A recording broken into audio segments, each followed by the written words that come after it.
Welcome back, folks. The American and Canadian national handball teams began their two-game qualifier series for the 2027 Pan American Games right here in Sioux City. Siouxland, they came to long lines to support the national team in this crucial bout. First minute of the game, Canada's ball. Colton Kuiper slings one.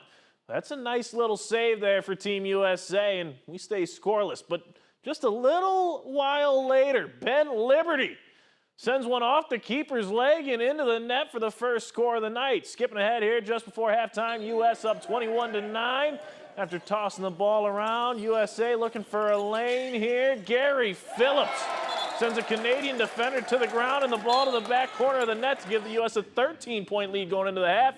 United States, they go on to win 40-18.